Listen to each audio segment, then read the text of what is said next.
Just a quick disclaimer, anything mentioned in this video is how I invest my own portfolio and is not a recommendation.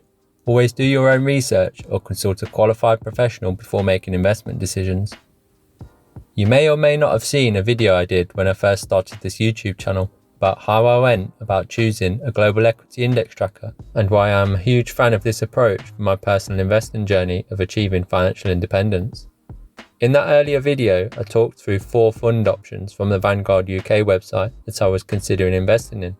The fund options I narrowed it down to were as follows: Life Strategy 100% Equity Fund, FTSE All World UCITS ETF, FTSE Developed World UCITS ETF, and the FTSE Global All Cap Index Fund.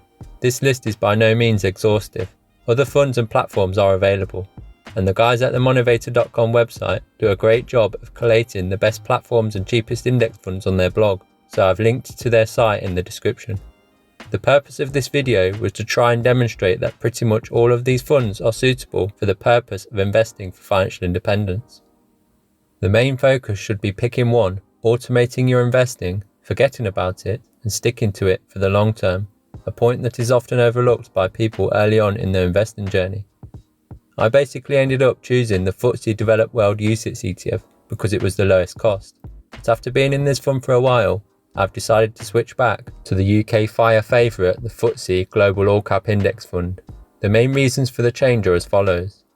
Number 1. As VEVE is an ETF, on the Vanguard platform you can only invest enough to purchase a full share, which is a little annoying and fiddly if you want to invest monthly and set and forget.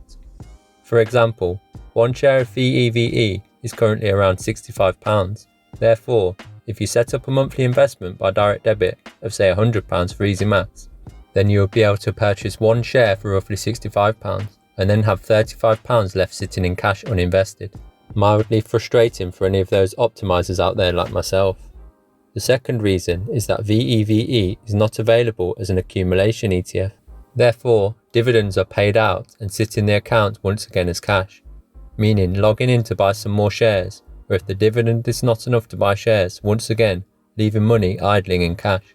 Both of these reasons are pretty minor to be honest, but I like to keep investing as simple as possible, and with the FTSE Global All Cap it is possible to set up monthly amounts to be invested and choose the accumulation units that automatically reinvest any dividends. Problem solved, even if this comes at a slightly higher cost.